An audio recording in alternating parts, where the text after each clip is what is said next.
So I hope everyone had an absolutely phenomenal Valentine's Day. Of course, this is the holiday in celebration of love. So I hope you gathered with your loved ones, and I hope you spent some time really appreciating the fearsome powers of Eros, that violent trickster god who supervised the creation of the world, the primeval power in the atom known from the beginnings of philosophy, the ferocious blaze of destruction who is now become death, destroyer of worlds. Also, I hope you got chocolates.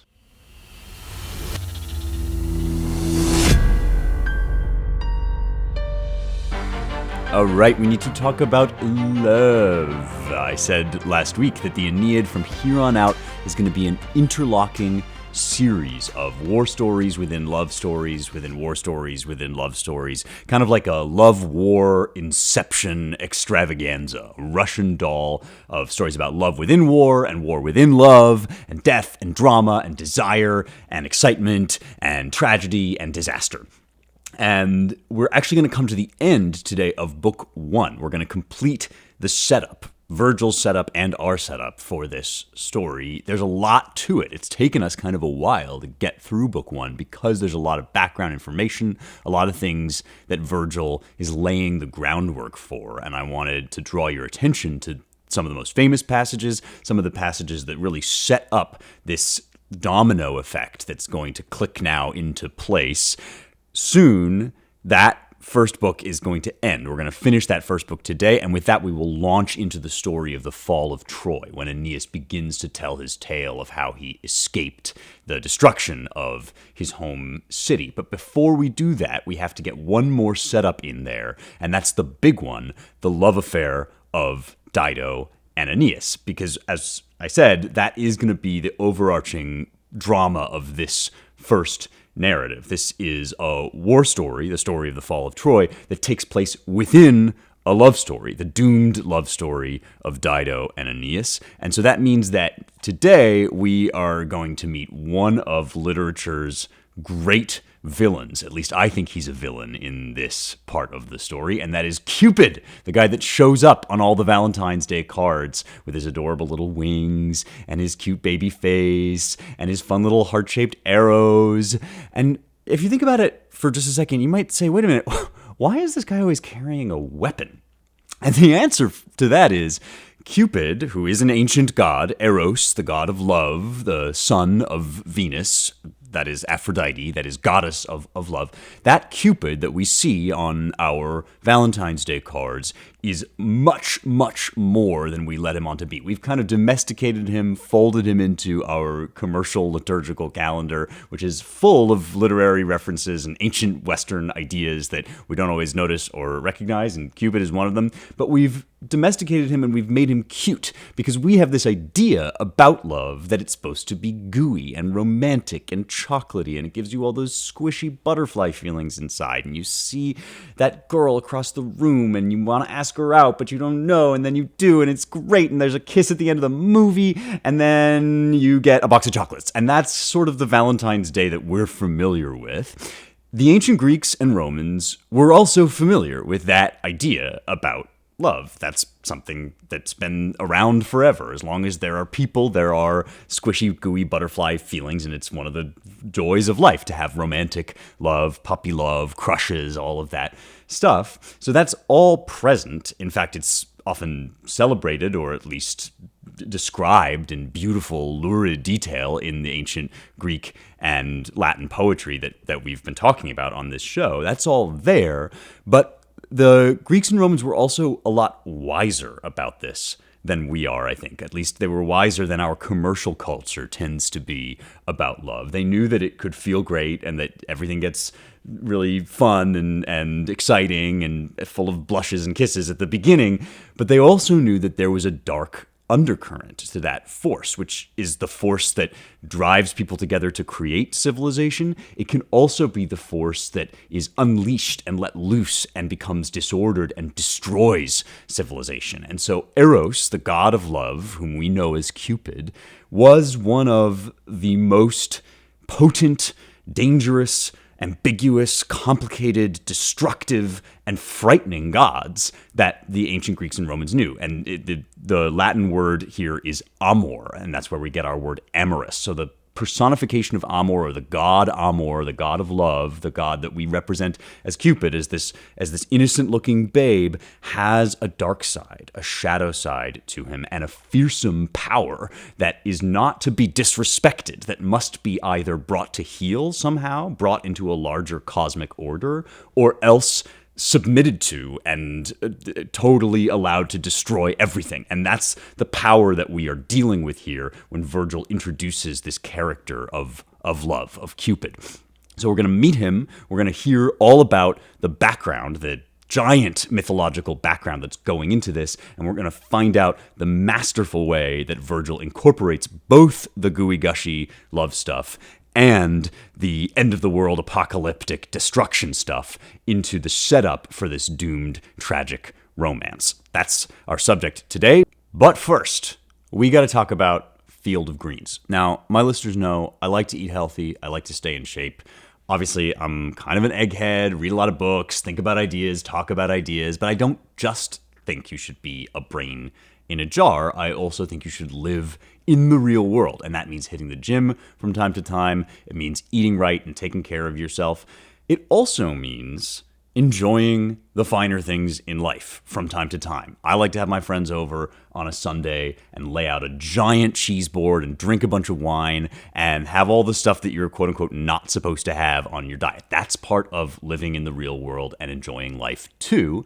And so you should have that basic structure in place in your diet so that you can get wiggle room and from time to time. And you can have a cheat meal, you can have a cheeseburger, you can, go off the rails a little bit and then get back on track.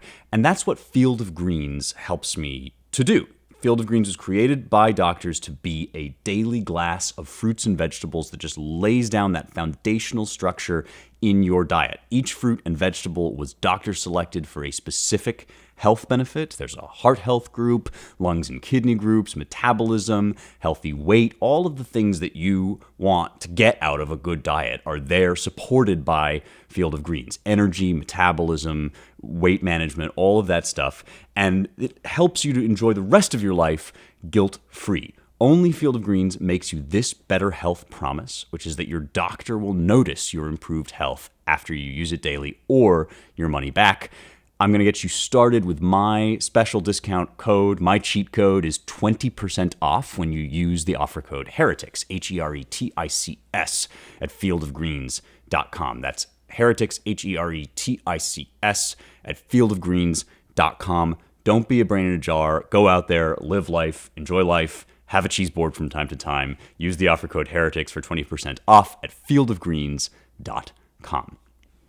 Now, when we last left our hero and I guess our heroine, although there's debate out there whether Dido is good or bad or tragic or evil or what, but she's the main character of this love story along with Aeneas. And remember that Aeneas has been shipwrecked in Carthage, and now he is getting welcomed into Carthaginian society, which is a very, very tempting offer. This is not something that he can take lightly. He's been at sea. He's got a major goddess against him, the goddess Juno, who also happens to be the goddess that seems primarily to be worshipped here in Carthage. So a little bit of danger there, but Dido herself has been incredibly generous and kind. She's been the picture of hospitality, which in turn in Greek and Roman civilization is the picture of civilization. Being civilized is being hospitable, and Dido has offered Aeneas a place to stay for good if he wants. Kind of like at the level of Calypso, when she wants Odysseus to stay with her in the Odyssey, Dido wants Aeneas and his men to stay here and help her to build up this new Phoenician empire. She's often called Phoenicia, which is to say Phoenician woman. She's the woman who has inherited the noble, venerable tradition of Phoenician civilization, and that is the civilization that Rome is going to stand against, contra in Latin. Rome and Carthage are against one another in real life, in real history, and that means Aeneas can't stay. Much as he might want to, he is haunted by his destiny. He's going to have to press on. Just as Octavian had to defeat Antony and Cleopatra at the Battle of Actium to create the Roman Empire, Aeneas is going to have to conquer his own desires and his attraction to Dido, this beautiful, powerful, noble queen. He's going to have to leave all of that behind in order to press on and found Lavinium, which in turn is going to produce Rome. All of this is fated. All of this is written, etched into destiny. It has been decreed by Zeus, whose power exceeds even that of Juno. Not even Juno can stop it from happening, which means Aeneas, dweeb as he currently is, definitely can't stop it from happening, but it's going to cost him. It's going to hurt. And the main reason why it's going to hurt is embodied in Dido, in this Carthaginian queen who stands in turn for everything that Rome had to oppose and even destroy in order to found and create its civilization. As I've said before and will say again, this is not an anti-Rome poem or even really a pro-Rome poem in the jingoistic sense that we might think of. It's not propaganda. It's a true, melancholy, honest, but still joyful, ultimately, look at what it takes to found a civilization. I use that word joy in the deep sense. This is not a happy poem. This is often a tragic and painful poem, but it is, I believe, a poem which in the end says, this was worth it. It must have been worth it. It was written in the stars, and Rome is a good thing. Rome has brought peace to the world, but it has cost us. And there have been all sorts of genuinely sad and painful things that have happened along the way. And one of them was this. One of them was the romance and the love affair, and then finally the destruction that took place between Rome and Carthage that is here prefigured in the doomed romance and love affair between Dido and Aeneas. So what happens at the very, very end, kind of the coda, the tail end of this book one, which is brilliantly structured. It's like the book has sort of swollen to a crescendo, and now we have a new part of the poem that's going to start. But before that, we get this last sudden, the word is sforzando in music, when the music kind of suddenly crescendos to this new peak, and we get this little introduction of a new plot line at the very end of book one, and that is Venus, the goddess of love. Remember, Aeneas' mother has a plan to thwart Juno. Juno hates Aeneas. Venus loves Aeneas, wants to bring the decrees of fate to pass, wants to hasten the approach of Rome and the greatness of her son and his legacy, and therefore doesn't want Aeneas to stick around here in Carthage and build this city with Dido and become essentially Carthaginian. She wants him to become Roman and have his own city and civilization. And she knows that Juno is trying to mess with that and trying to ensnare Aeneas here. And so Venus does something that might seem a little bit counterintuitive to us, and that is she devises a plot, hatches a plot to make Dido fall in love with Aeneas. Now you would think, based on our happy tree friends, sparkly, lovey-dovey idea about what love affairs are, you would think, well, that's not going to help you. That's, in fact, just going to make it more likely that Aeneas stays home with Dido and they make a happy family. But Venus knows, because she's the goddess of love, that this intoxication, this desire that is kind of there in embryo between Aeneas and Dido also has the potential to destroy Dido. And she is going to make sure that it does by talking to her son. That is Cupid, that is Amor, Eros, love himself personified in this young boy, this child. And one of the most interesting things here that we immediately learn is that in some ways this boy is more powerful than his mother, than Venus, goddess of love, herself. So I want to read you the speech. It's another banger of a speech, another famous speech that Virgil gives to Venus, goddess of love, as she asks her son. She has to actually implore him, almost like a suppliant, almost like Thetis asking Zeus for help in the Iliad. She has to implore her son to help her, and he, like a dutiful son, obeys, which, as we'll discover, is not guaranteed. But here's the speech that she makes, and I've translated it for you out of the Latin, as usual. I'm giving you my own translation. It's a very, very fun and I think kind of catty speech for reasons that will become clear. And here's an excerpt from it. Venus says to Cupid, "My son, my power, one and only source of strength. My son, you snicker at the monstrous thunderbolts of the Almighty Father.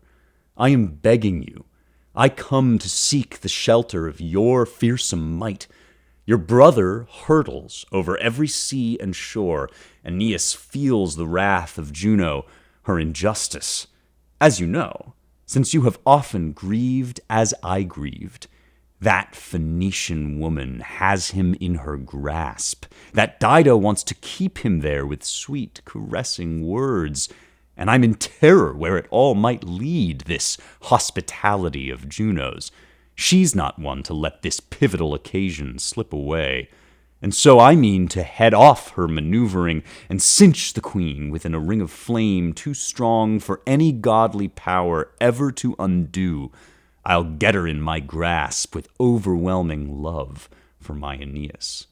So she sees the love between the two of them beginning to take root. And I say this is a catty speech because there are so many moments here where Venus feels like she's almost calling Dido a bit of a hussy. There's the phrase that I've translated is that Phoenician woman has him in her grasp. In Latin is hunc Phoenicia tenet, Dido blandisquem orator vocibus. And there is an enjambment, which is where a sentence carries over from one line to another that makes us think, what are these blundis, what are these caressing or sweet or lovely things that Phoenician woman is using? Well, it turns out it's with vocibus, it's words, it's sweet caressing words that she's using. Phoenicia here, that Phoenician woman, it's almost like saying that Phoenician hussy, that little minx, that harlot that's keeping my beloved son in her grasp. My son, your brother, oh great Cupid, oh powerful love god. So please, please, I'm begging you, you feel this grief as much as I do. Do a preemptive strike. Get in before Juno can make use of this. The love that's there is already kind of ambiguous. There's already this sense that it could be disastrous because Aeneas, remember, would love to stay. Dido is a kind of Cleopatra figure. She's incredibly powerful and alluring and enchanting. And that would destroy everything. That would ruin all the plans. And I know, says Venus, that Juno is going to use this to her advantage. She's not one to let this pivotal moment, this cardo, this hinge in history, she's not one to let it slide or slip. And so we have to get in there first. And so go, my son, and enchant Dido, ensnare her in the flame of love. It says we're gonna girdle her around her, bind her up in love. And fittingly, of course, it's an incredibly sensuous speech to be girdled around with love. It's also part of Venus's character, part of Aphrodite's character, is always that she's a bit of a tart. So it takes one to know one when she's talking here about Dido and making these insinuations about Dido. You have often grieved with me. There's a sort of seductive character, even to the exchange between these two different gods of love. But there's also this reverence for amor, for love, the boy. And so what's that about? This is something that might strike us as very strange if we're coming to the poem for the first time, if you've never read this poem before, or even if you have, but you've just kind of skated over this. If you think about our current perception of Cupid, it's very odd that Venus, who is one of the Olympian gods, that she would need to supplicate her own child, her own amor, this love, which shouldn't this boy just kind of be at her command, at her beck and call? So there's a lot here that we need to unpack and understand in order to realize exactly what kind of weapon of mass destruction is being sent into the midst of this powder keg to ensnare Dido. I've said a bunch of times before that Virgil is always making reference to Homer and to other artists that have gone before. And you can read the poem without knowing that and still get the great story and still get a lot of the beautiful imagery. But like a hip-hop song that has a bunch of callbacks and diss tracks and all sorts of stuff that is making reference to other things, these poems get richer and richer the more you learn about the background. And this is one place where that's especially true, because Virgil is not here just calling back to Homer. He's not just making reference to the Iliad and the Odyssey, he's also referring to another epic that stands in between those two, and that is the Argonautica of Apollonius. Now, this is a real deep cut. This is truly like if you're, 5 tracks into the beef between Drake and Kendrick, and you're watching the Super Bowl, and he says some line that's clearly calling Drake out. It's like you only know this if you've really been digging through the archives. That's kind of what's going on here. But if you are deep in the lore, if you've been digging through the archives, then this stuff is so juicy. Because Apollonius, who's a 3rd century BC poet. That is to say, he's from the Hellenistic era, when before Rome has really risen to the greatness of its empire. He was one of the librarians of Alexandria. People know, I assume, about the Library of Alexandria, famous fire that destroyed a lot of the great literature, which is very sad, and we're terribly sad to have lost it. But people don't necessarily know that Alexandria had a bunch of librarians, that is, poets and scholars who sort of inaugurated the tradition of classical scholarship in many ways. We sleep on Alexandria and Alexandrian civilization, except when we mention Cleopatra or the Ptolemies or something. But this was this Egyptian culture that had been kind of infiltrated by Greekness, because Alexander the Great in 323 BC died and left behind this Greek empire. And that heritage then kind of settled in like dust over the cultures that were already there. And Egypt had this ancient culture. It was an ancient civilization already when the Ptolemies took over. And then under the Ptolemies, it had this sort of renaissance, and it became the culture center, the hotspot, epicenter of Greek learning. It used to be Athens in the high classical period, and we've talked on this show a ton about Athenian culture and Athenian greatness in the 5th century BC.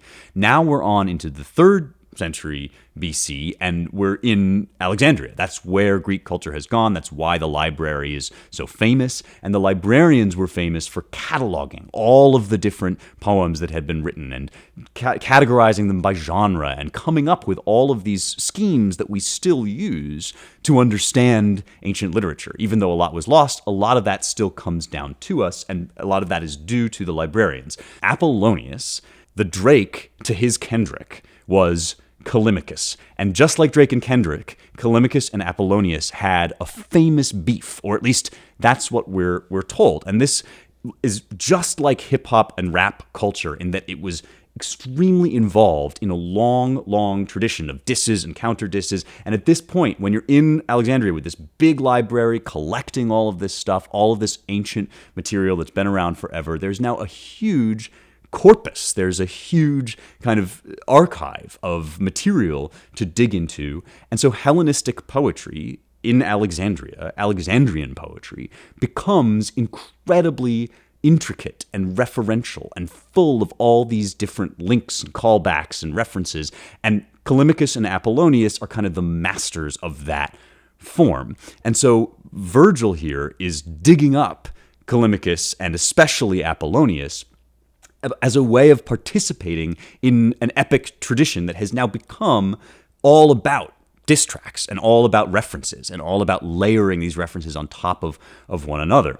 Now, I say that Apollonius and Callimachus were the Kendrick and the Drake of their day because they're said to have had this feud. Callimachus was kind of the big guy, the big man to beat, the head honcho, the undisputed king of Alexandrian poetry, and he was famous for writing these very obscure verses. The poem that comes down to us only in fragments, called the Aeneid, seems to be this epic story of all these different origins of things and mythological causes. Big influence on Ovid, another Augustan poet. That Ovid's Metamorphoses is kind of referring back to Callimachus.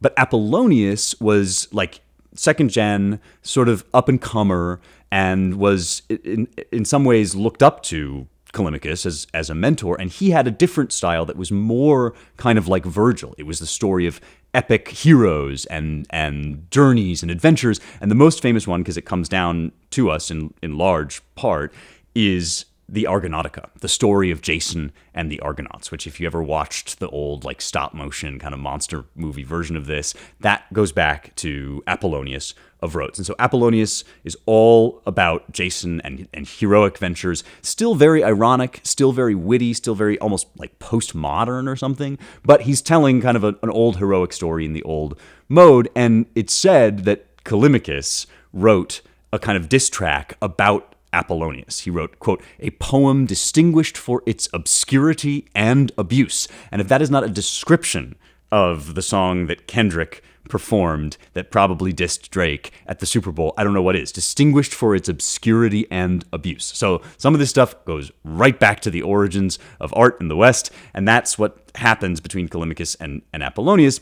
But Apollonius does not get thoroughly pwned. He manages to sort of develop a tradition, or rather a following of his own. He ends up in exile in Rhodes, which is why he's called Apollonius of Rhodes, and he bequeaths to us this epic story of Jason and the Argonauts. And in the middle of it, in Book 3, there is a famous, probably the most famous part of the poem, is this doomed, catastrophic love affair between Jason and Medea. And you maybe remember Medea, not the Tyler Perry character, although she is, I think, named after the Medea of Greek myth. But this was a heroine, famous tragic heroine, villainess, who was wounded by Jason, who was spurned and scorned by him, cheated on by him, and then ended up killing their children in revenge and then flying away on a chariot of dragons. So famous femme fatale, another great analog for Dido, another kind of paradigm or original reference point for Virgil as he's thinking about creating this femme fatale. And what happens in Book 3 of the Argonautica is basically the same thing that happens to Aeneas and Dido, that the gods of love, and especially Cupid, basically throw a wrench in their plans. That is, they mess up this relationship so that it becomes a disordered, tragic, doomed love affair. And just like in the Aeneid, there is this interaction between Aphrodite, that is Venus, goddess of love, and her son, Eros, or Cupid, or Amor, or whatever you want to call him, this mischievous little boy, this trickster god. But there's a catch. There's something different in Apollonius than what's going on in Virgil that helps us to understand what Virgil is doing. And I've touched on this before, and that is, in Virgil, Venus is the ultimate divine ancestor of Augustus, emperor of Rome, Octavian, who triumphs over Antony and Cleopatra. And so Venus is the main link between the royal family on earth and the royal family in heaven, and the main source of Augustus' claim to divine lineage, divine mandate maybe for ruling, for leadership. So Virgil has to be very, very careful with Venus especially. And that's a problem because in the epic tradition, Venus is not the most fearsome goddess. She's actually kind of a butt of jokes, and she's a little bit of a comic relief or a character that is there to like bring a certain degree of humanity and weakness into the divine world. And that's what happens in the Argonautica. In this version of the story that Apollonius is telling, Aphrodite is kind of a joke. She's still a seductress. She still has, Apollonius says, tricky words, but she's also very much a gopher. She's a go-between for the more powerful dread goddesses, and that is to say, Athena and Hera. So it's Athena and Hera here who are really hatching the plot, and they need Venus's help, which often happens in Homeric literature too, that Venus gets pressed into service for bigger, greater purposes. And that's how she responds when this happens. When Athena and Hera come to Aphrodite, she calls them dread goddesses, and she says, "May no viler thing than I ever be found if I disregard your eager desire in word or deed." And it's just saying, I'm a worm, of course I will help you. Now, is she being totally honest there, or is she maybe kind of trying to work her way, exert a certain degree of soft power?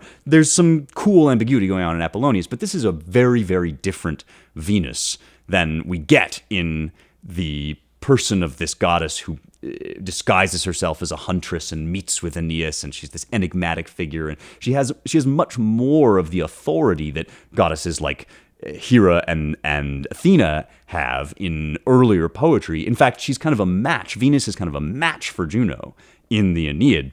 But here in Apollonius, she complains that even her son won't really listen to her. My son will obey you guys, Hera and Athena, rather than me. My sorrows are a joke to others. It all boils down to I am kind of this indulgent mom with this terror child, and she has to offer him this toy ball. It's another ekphrasis, another long description of this toy ball that comes from Zeus, and she's basically bribing him into helping her. And he does eventually go and basically wreak havoc upon Jason and Medea, and like totally destroys Medea, essentially, brings her low and utterly drives her insane. But in order for that to happen, Venus really has to kind of like pray and beg, essentially. That won't quite do in Virgil.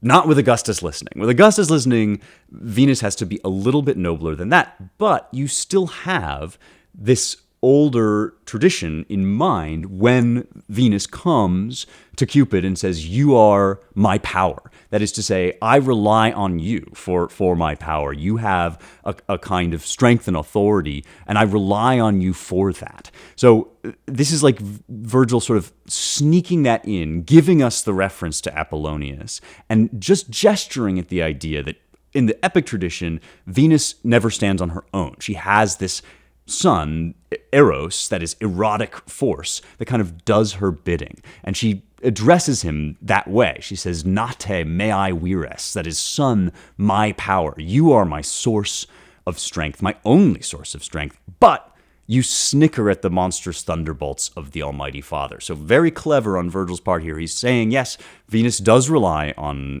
Cupid. That is, love does rely on erotic desire in order to get going and to wreak havoc. But once that desire is at play, is at work, then nobody, not even Zeus, can stop it. No power, says Venus, is going to be able to undo this curse.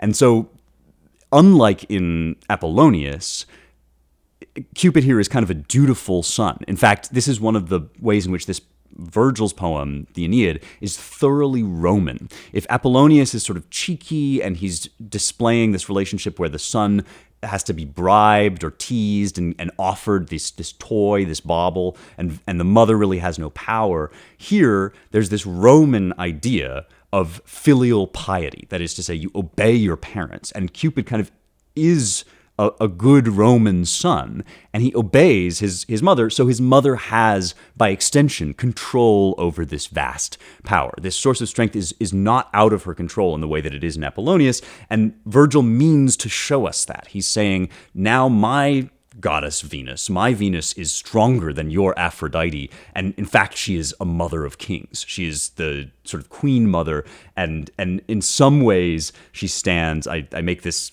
comparison advisedly, but it's a little bit like when Mary asks Jesus to change the water into wine at the wedding of Cana. That there's that moment where, yeah, Jesus is the one with the power, but Mary has this special relationship with him that almost makes it like Jesus' power is her power. And of course, there's people that will get very, very anxious when I start talking about that way. And I'm not saying that about Jesus specifically, but I'm saying that's what's going on here, that Cupid's power, the power of Eros, is the power of Venus, because Virgil wants to elevate Venus to the status, essentially, of divine mother.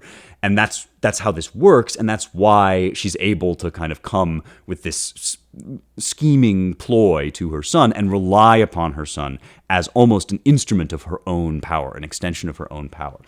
But that doesn't answer the next question, which is, why is Cupid, why is Amor, why is love such a great power? I mean, we can see, I guess, how there's an allegory here that romantic love has its power because of sexual attraction. So if her son, if the offspring of romantic love is this sexual desire, this eros, this erotic longing, then yeah, she needs to dispense that power and unleash that power in order to make love truly destructive and irresistible.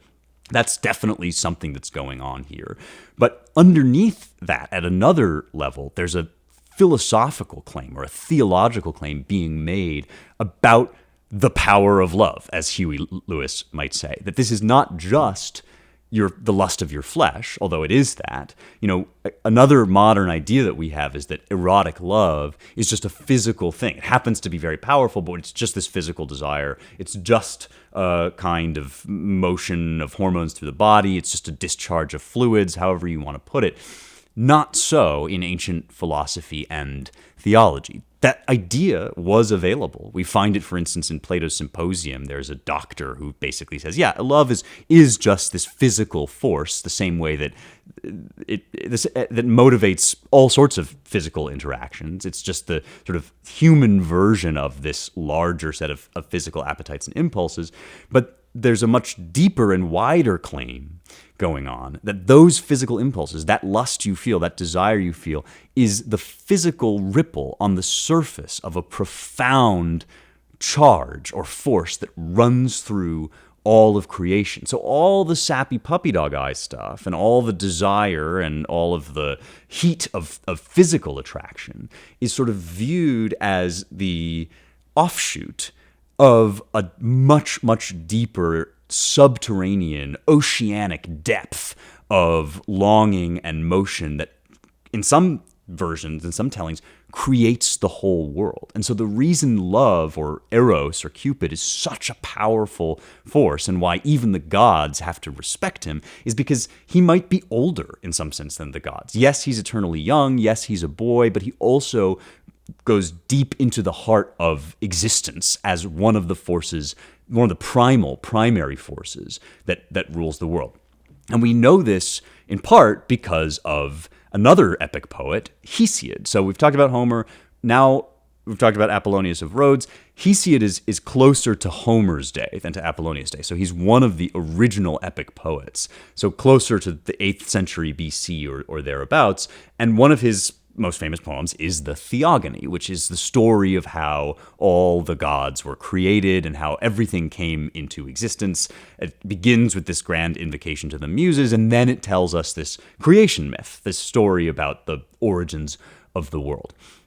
And unlike the Christian story, where you have one god speaking order into chaos, the Greek story, much like many other stories, Mesopotamian stories, ancient stories about the creation of the world, the Greek story begins with chaos. And that's what Hesiod says. He says the first thing was chaos that came to be. He toi men protista chaos genet autare pe tagai. So there was first void, emptiness. And now we think of this as confusion or muddledness.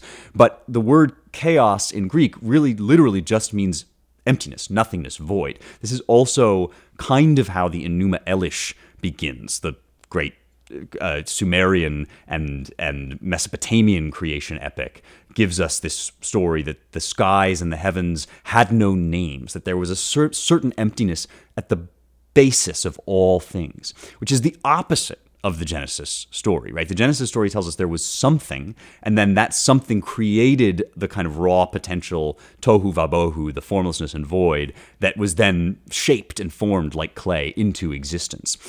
The Greek version is the clay came first. The emptiness, the void, the nothingness is the bedrock of reality, which is a very profound philosophical statement, and then leads to all sorts of implications, including the fact that there's a war among the gods, because no one of them was primal. No one order, no one way of doing things, not even the order of nature, was primal. First there was emptiness, first there was nothing, and then there was earth. Earth comes next, who is the seat of all the undying gods. Panton hedos asphales ae athanaton. So there's this bedrock that then gets layered over the chaos. That's second. So first there's chaos, the emptiness. Then there's Earth, who is the sort of foundation or the seat or the origin point of the Olympian gods.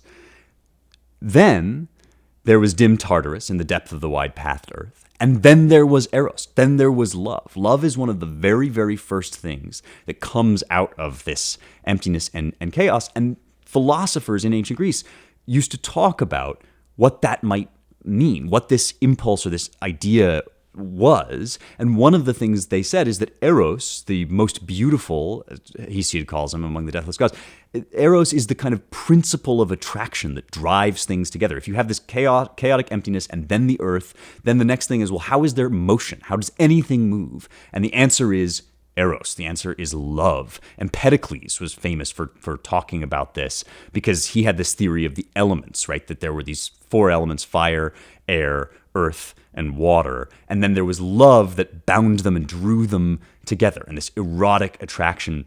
Kalistos en athanatoisi theoisi, the most beautiful of all the deathless gods, because he draws things. He is beauty itself in some sense, or he is the force that draws us to beauty.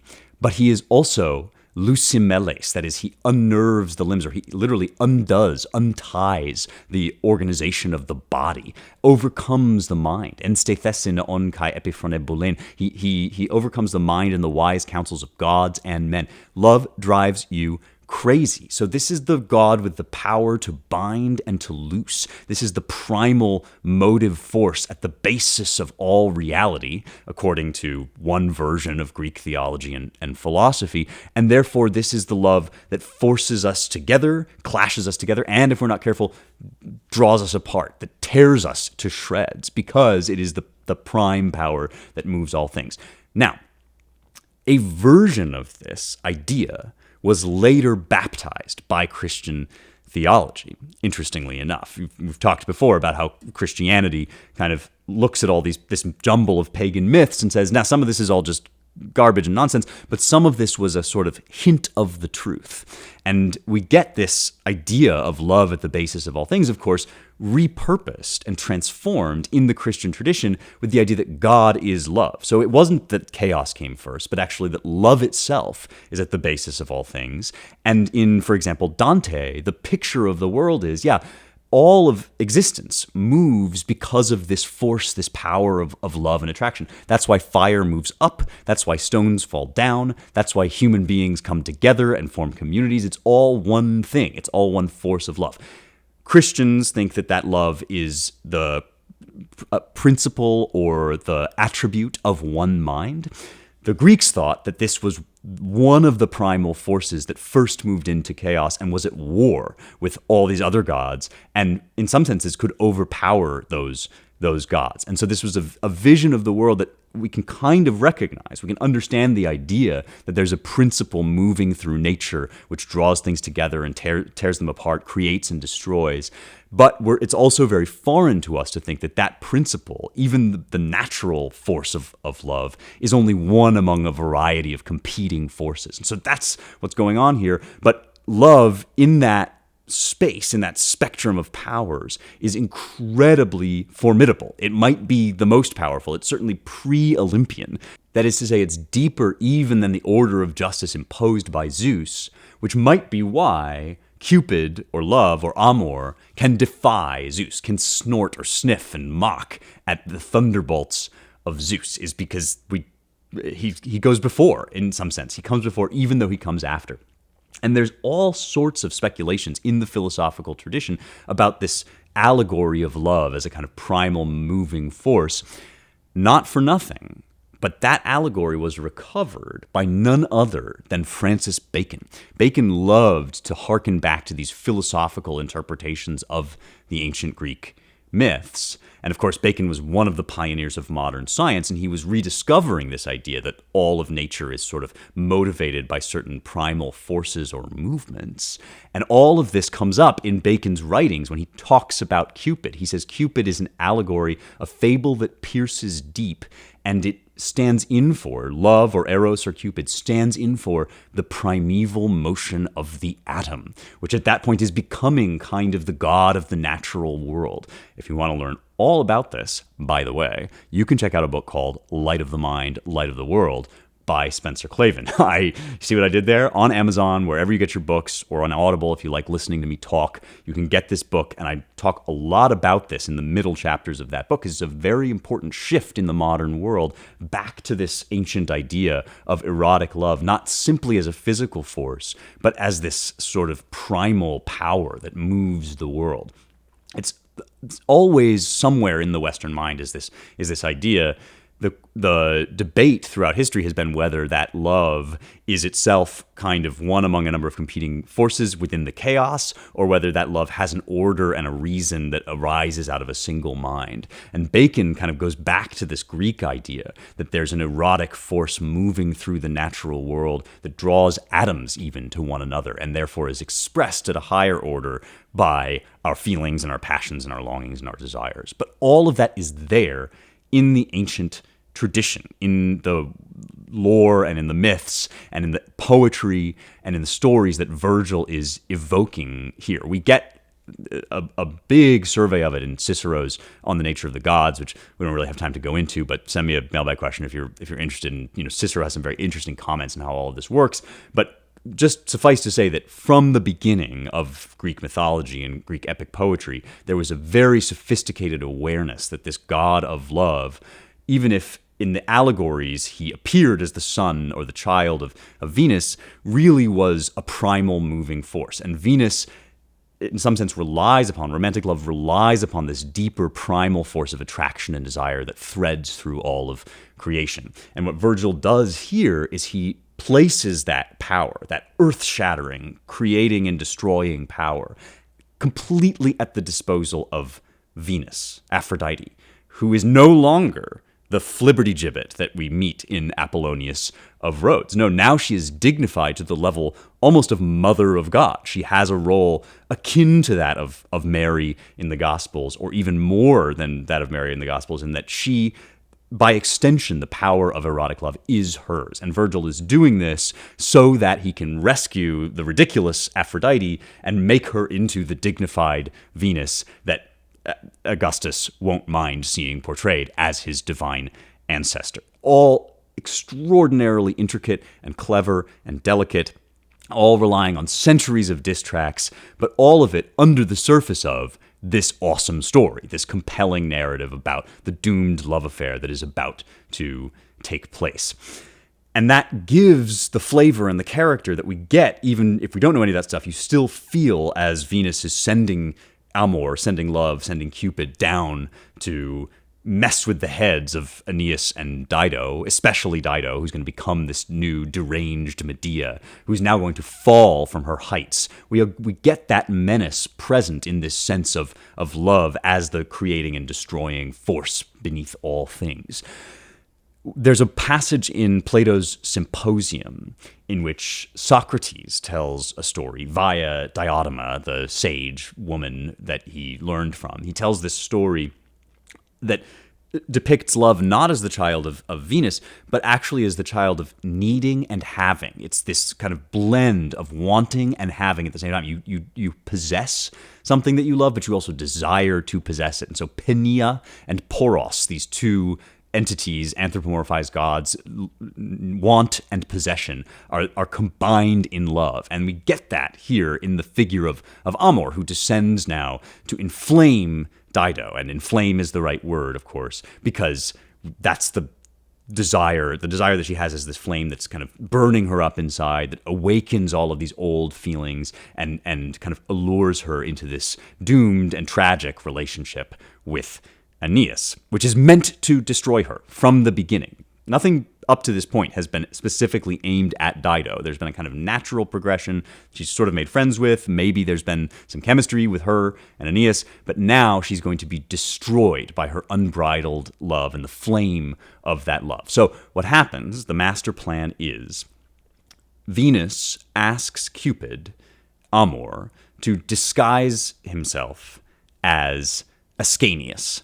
Now, Ascanius is the son of Aeneas, you may recall. He's brought this son with him, and Ascanius is also the forefather of Augustus. At least that's what Augustus claims. He has this heritage that he links back his lineage to Aeneas via Ascanius, and now Ascanius is going to be replaced with Cupid. There's going to be kind of a body swap with this all-powerful god, which of course is potentially quite flattering to Augustus. There's also maybe something double-edged about it, because Amor, Cupid, is a bit of a trickster or a destroyer, but ultimately this is making the kind of Augustus stand-in into a Cupid or love stand-in, and therefore linking Augustus ever more firmly to the power of Venus, that is ultimate and absolute via amor, via love in this story. So love stands in for Ascanius. Ascanius is spirited away somewhere. He's going to be kind of lulled into a sleep or just entranced and taken away. And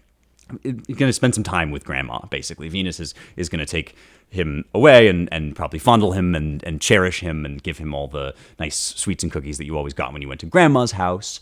Meanwhile, the plot is going to thicken as the fake Ascanius, who is actually Amor, who's actually love, goes down and ensnares Dido in this passion, in this desire for Aeneas.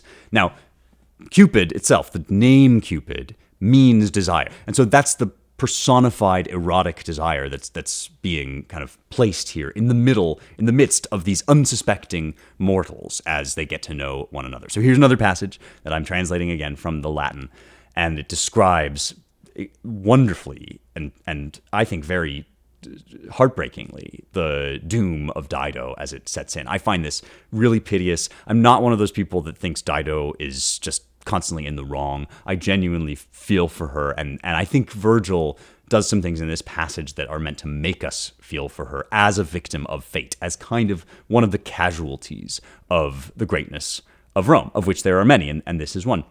So he begins, Praecipue in Felix, above all luckless, wedded to an evil future, she looks and burns to look, can never get her fill. She's stirred as deeply by the boy as by his gifts. That is, she's looking on at Ascanius, who is actually Cupid, and being moved as much by the boy as by the gifts he brings with him. And once he's draped a hug around Aeneas' neck to satisfy his ersatz father's swelling love, he hunts the queen with glances. She envelops him and snuggles him against her heart. She never knew, poor Dido, what great god was infiltrating her. But he, his mother on his mind, by slow degrees begins to waft the memory of Sychaeus into a heart grown dormant after long disuse, to prime her soul and mind for resurrected love. What to say? It's a simmering passage. It's actually very sexy, I think it's fair to say. It's got a lot of innuendo in it. It's kind of oozing, really, with desire in the way that it should. And it also has this kind of gooey or fluid quality to it, where you can never quite tell at the beginning who's being described. This thing, I mean, we know that Dido is the victim here, and we know that Cupid as Ascanius is the one hugging his dad and, filling her with love. But when Virgil says he hunts her with glances, reginam petit haec oculis, he seeks her with his eyes, it's totally unclear whether that's amor, whether that's love who seeks her with his eyes, or whether it's Aeneas himself. And the answer is probably both. It's probably that we've got this god of love here sort of sneakily hugging his dad, looking so innocent, but actually filling him with love. And even that, we're told that this fills up the love, satisfies his father's love, but then the father's love gets kind of conflated with this erotic love. He then chases, looks for Dido across the room. Some enchanted evening, their glances meet, and he seeks her out, he hunts her down with his glance, but it's also Cupid who's hunting her down, and now she takes him into her lap, thinking that this is this cute young boy, and she never knew what god was infiltrating her. And the innuendo there, the double entendre, is very much present in the Latin, that she's taking him in, she thinks she's innocently hugging him, but she's also just breathing in kind of this intoxicating love, which is presented as a kind of odor wafting that resurrects the memory of her husband, which is the part that really makes me feel for her. This is a grieving widow. This is somebody who has lost her husband, Sychaeus, and now that dormant heart, that dormant love is going to be brought back to life, and she's called misera, sad, poor Dido, I've translated it. What great god was infiltrating her, she never knew. But this is now definitely Cupid, because he's got his mother on his mind, by slow degrees begins to waft the memory of Sychaeus into a heart grown dormant after long disuse, to prime her soul and mind for resurrected love. And now the chase, the hunt is on. And if we've read our Apollonius and we know what happens to Medea, that she ends up deranged, a witch, totally destroyed by this love, then we can tell what's coming. We know this is going to be Dido's downfall, but it's not going to come. We're not going to get the payoff until book 4, because the next thing that happens is that Dido asks Aeneas to tell the story of Troy. And we're going to get that Odyssey style. We're going to get this flashback story now as book 2 begins. But before we launched into it, we have to know that all that stuff about love and lust and the creation of the world and the power of the gods and the doom of Dido and this intoxicating sort of love affair that is just starting to take shape, this kind of drunken love that's blooming across the room between these two characters, all of that is what's happening while Aeneas tells this story. So this is a war story. We're about to get a terrible, tragic war story that is taking place in an atmosphere of extreme sexual tension. It could not be more dramatic, the way that Virgil unfolds all of this, while at the same time cluing us in that what we're headed for here in the end is the destruction of Dido, and by proxy, the destruction of Carthage. How's that for a Valentine's Day special, huh? The destruction of an entire civilization in the person of a bereaved widow being inflamed with desire for a man who must leave her behind. Now, I'm going to put a pin in the story. We're going to come back next time to the Fall of Troy, which is the opening of book 2. Congratulations, you've made it through book 1 of the Aeneid with me if you've been following along. If you're new, if you're just joining us, welcome. Don't forget to subscribe. I do this every week. We walk through the Aeneid and I tell you the backstory and the background of all this legendary poetry and all the great stuff that's going on. Just hit subscribe wherever you are. Rate the show 5 stars if you think it's any good. Let people know about it. But most of all, make sure you subscribe so you don't miss an episode on YouTube or on Apple Podcasts or wherever. That brings the story to a pause for now, which means it's time for It Figures, my little coda segment where I tell you about poetic figures of speech, because these are all over epic poetry and poetry generally. They're an aspect of what we would call rhetoric, which is to say the use of language to move and to persuade and to get ideas across in more than just logical ways. When we talk to one another, yes, we make statements, yes, we make arguments, we make logic, we make propositions, but we also use rhetoric, which is to say we use the structure of our words themselves, we use their aesthetic properties, the way they feel and sound to us. We put all of that to work when we're trying to persuade or to move, and poetry, of course, uses all of these tactics and techniques now and then, both in the ancient world and today. And one of the really helpful things about studying ancient literary scholarship, literary criticism, is it gives you all these tools and categories for thinking about the best toolkit for moving people. So I've talked before in this segment about ekphrasis, that is to say, the part where you turn aside from the main story and you describe a scene or an object or some work of art. I've talked about ekphrasis.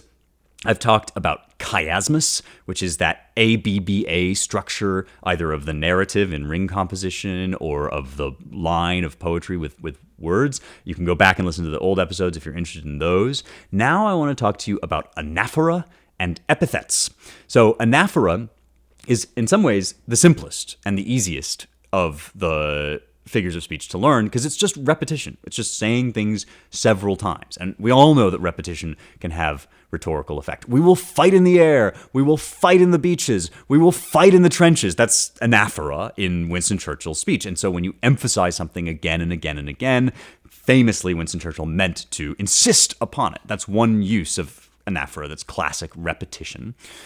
But looks can be deceiving, because this might seem like a simple figure of speech, yet it actually has innumerably many uses, all sorts of different possibilities, because every time you repeat the word, it's a little bit different. Even if you're just repeating it for emphasis, the fact that you're saying it a second time gives it a different meaning than it had when you said it the first time. If Churchill had just said, "We will fight in the air," and then gone on to some other idea, then that statement, even though the words would have meant the same thing, they would have had the same logical propositional content, their rhetorical content would have been totally different.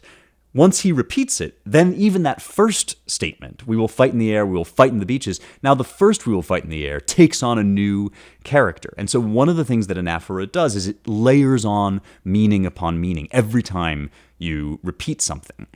And interestingly, ironically, anaphora actually has another meaning that is in grammar or logic or philosophy that almost seems at first like the opposite of the meaning in poetry and rhetoric. So in poetry and rhetoric, anaphora means saying the same thing, the same words, again, another time.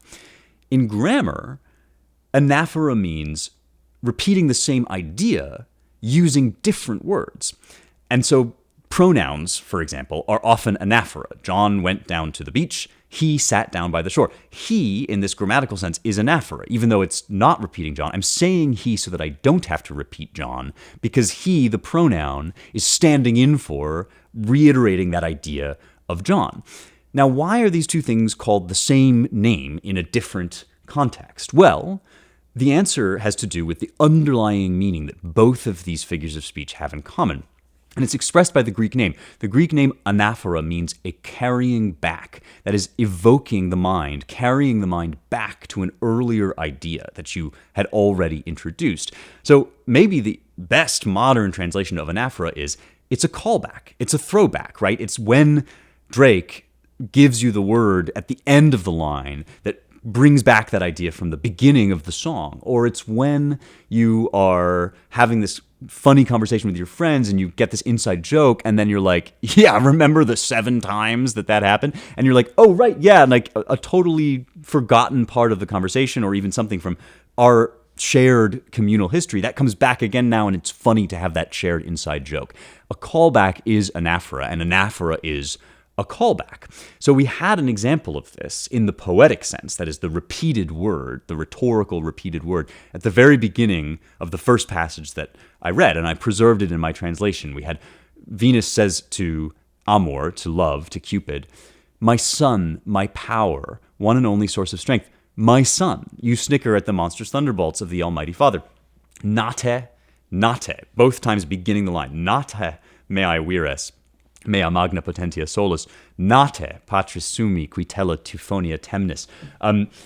Here, what we're doing is, I think, layering on, upping the ante of the power of love, because that's going to be the key emotional beat to hit when we go into this story that we're telling about Aeneas and Dido, is we need to really believe, we've got to buy that this little cherubic being, this little child, is the embodiment of an earth-shattering power. And so Virgil begins with something that's relatively easy for us to accept, which is that Cupid, the son of Venus, is the power of Venus. She relies on him for her power. We're familiar with this idea from mythology and from previous epic. We're ready to kind of accept that. So then he ups the ante, and he brings us back again to Nate, my son, you snicker at the monstrous thunderbolts of the Almighty Father. So, okay, I was with you, and then you kind of ratcheted it up with another son, right? You kind of re-emphasized this idea, and now I know that this is really important. And that previous line takes on a whole new characteristic. It's like, yeah, okay, so this is Venus's lackey, or Venus depends on this power, but the power of Venus is greater, perhaps, even than the power of Zeus. That's a mind blower, right? And so Virgil is using anaphora here as part of the speech. It's also brilliantly, it serves Virgil's purposes, but it serves Venus's purposes as well. So it has an internal rhetorical logic for Venus, because she's pleading with her son, my son, right? This is something that we say. This is a way that we try to get people's attention. Please, please, Dad, right? Please let me go to the concert. Please, please, please, please, please. Anaphora is one way, not always a very effective way, but one way of intensifying a request. So it has that function within the speech, and then within the poem, it has this function for Virgil of drawing our attention to just how big a deal amor, love, lust, desire, Cupid is. So that's anaphora, and it has a million other uses, but basically the idea is you're adding, layering meaning on through repetition. There's also, in that same passage that I just read, there is an epithet. And an epithet also is something that is pretty easy to understand. It's not like chiasmus that has this complicated structure. Anaphora is just repetition. Epithet is just another name that you put onto. Epitithemi, you place upon in Greek. You put this other name onto something. And it's usually a way of referring to somebody without calling them by name. So it's actually often used in modes of anaphora. There are some forms of anaphora where you say Zeus, that is All-Father, right? Or you say Aeneas, son of Venus, or you say Achilles, son of Peleus, right? These are epithets, and they get more and more elaborate, and they are part of the epic tradition, very much kind of a close part of the epic tradition, in part because the epic tradition begins with oral poetry, and you need these line fillers to keep your memory going, and you have to say Apollo, the far shooter, right? You have to say Juno, Grea, ox-eyed Hera, right? You have these names that we give to the gods that we apply to them and to major characters, and those are epithets. And epithets are a huge pain in the neck. They're a pain in the neck for the reader. In the modern world, they're a pain in the neck for the translator, for the simple reason that nobody has any idea what half of them mean. And literally, sometimes you don't even know, like scholars don't know, why is Apollo called Smintheus? Is this to connect him to some location? Was there a place where he had a cult? Is this kind of etymologically related to the word for mouse? Like, what's going on here? Is Apollo the god of mice? Like, there are all sorts of genuine scholarly questions that we just don't know the answer to. And then there are things like when we call Aphrodite Cyprian, scholars know the meaning of that. I know that that's because Venus, Aphrodite, was said to have emerged out of the foam off of the island of Cyprus. So we call her the Cyprian one as a way of varying up her names and calling her by another form or referring to some element of her myth, calling up some particular aspect of her myth and her story. I know that. But if I'm writing a translation for you and I'm like, yes, the Cyprian, you're going to be like, huh? So I have to find some way of giving that epithet the impact that it had in the moment for the original audience. So even if I can figure out what that impact is, then I have the challenge of translating it somehow, not literally, but into some other name that is going to give that same power and impact and convey all of those ideas. And there are even some cases where that's useful to do with names themselves. So for instance, when we had the simile last time of Dido was like Diana, and Virgil talks about Latona watching Diana. And you're like, okay, I'm already asking my audience to understand who Diana is, virgin goddess of the hunt. Do I really have to ask them to understand that Latona is the mother of Diana? Can I just say, her mother looks on with pride? That seems like a legitimate translation of the point of Latona there is so that we know that her mother is looking on with pride. And similarly here, we have an epithet that seems to me like it would be fitting to translate in a sort of paraphrase kind of way. That is, I tell you in the translation why it's there, what it means. I don't give you the actual epithet, which is Typhoean. So Zeus's thunderbolts here are called Tela Typhoia. That is the Typhoean weapons. Now, what does that have to do with anything? Well, Typhoeus was a storm giant that had to be conquered in order for Zeus to reign. And many people think that because ancient polytheistic societies have this idea that the world is fundamentally chaotic and different kings are always fighting for political and theological control, there might have been many different forms of myth where once the Titans were in power and then we told this story and now our guy Zeus comes to take power and that's Greek civilization and Zeus has to conquer the Titans. So this is definitely part of the function of myth, is to represent these changes in power dynamic. And then that lingering idea stays with the myths. It's part of the rich literary soil and terrain that we have to dig from in epic, that Zeus isn't just the uncontested ruler of the world. There are actually other powers, like Eros, like love, and like the Titans, that he had to beat into submission, or that might sometimes beat him into submission. And so there actually is a point here for Venus and for Virgil to raise the specter of Typhoeus. And that is because she's basically saying Zeus's thunderbolts are borrowed. They're taken from this storm god. He took the thunderbolts from Typhoeus, and then now he has the Typhoean Tela. He has the thunderbolts, the weapons of this monster. And so when you're asking your son, that is the god of erotic love, to defy the will of Zeus, you have to kind of sneak in some sort of moral justification. And that's what she's doing here. She's saying this guy has this scary, terrifying power, the power of Zeus, but it's a borrowed power. It's actually a very subversive idea that these are the Typhoean thunderbolts. So I've translated this as the monstrous thunderbolts of the Almighty Father, because I think that that's the point of the epithet. The epithet is there on its own in the poetry because it would have landed with the audience however it would have landed. And our job as modern readers is to try and unearth that. Or rather, my job as a translator and as a critic is to try and unearth that and then deliver that to you so it lands in the flow of the poetry without your having to spend all this time looking up, okay, who is Typhoeus and why is he being whatever's going on here? You know, my job as a translator, as compared to a critic, my job is to kind of build all of that meaning and connotation into the language as we go. But that's what epithets do. They give us this whole universe of mythology. They connect us to all these different aspects of the gods, and trotting them out at one time or another has a point to it because it calls to mind certain elements of these multivalent, kind of multi-aspected gods. Okay, this has been It Figures, my segment about figures of speech. Now we come at last to the mailbag. Mailbag questions come to me on Substack, rejoiceevermore.substack.com, where you can DM me with your questions. So rejoiceevermore.substack.com, become a subscriber, either free or paid if you'd like to support me. Either way, I will take your questions for the mailbag.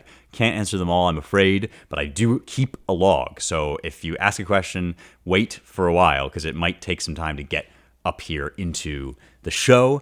I have a great one now about the relationship between Virgil and Tolkien.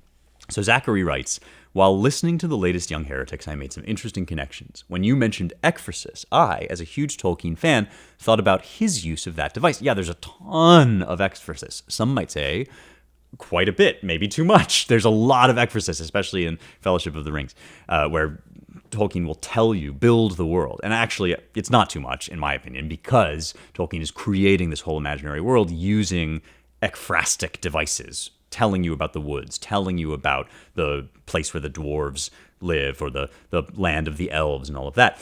Zachary says, I had recognized that aspect of his style, but did not know that it had a name and was part of the epic poetry tradition.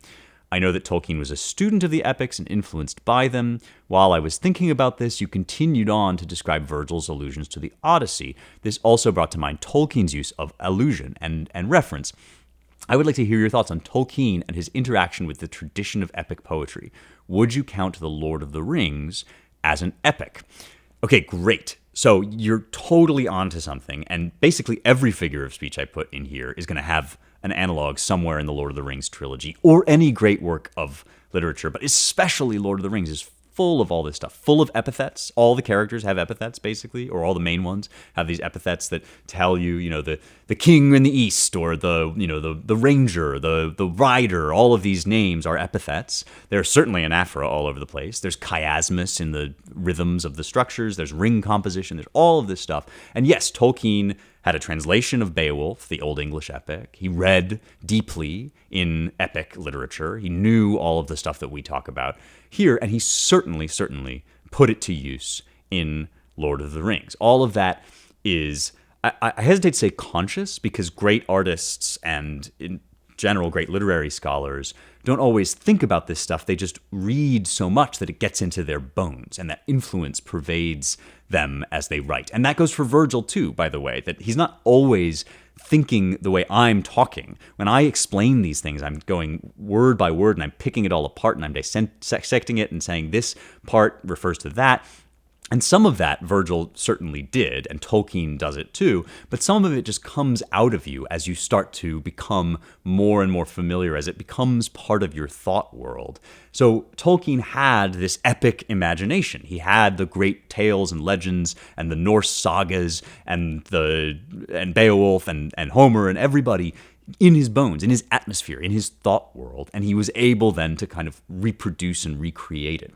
And so that's definitely going on, and I think Tolkien can fairly be said to stand in the same tradition, although distantly, in the same ultimate tradition, the same ultimate source or stream that flows through Homer into Virgil, ultimately also makes its way to Tolkien. Now, Tolkien is not writing a poem. There are poems in The Lord of the Rings, but he's writing a novel. These are big, long prose stories, and they're not in verse. So that makes them different from ancient epics. Epic, in its original, most strict ancient sense, describes a genre of poetry, and that genre even has certain meters, rhythms associated with it. So we notice the dactylic hexameter, we see the rhythmic structure of that, and we also kind of recognize all of these things that I'm talking about, all these tropes.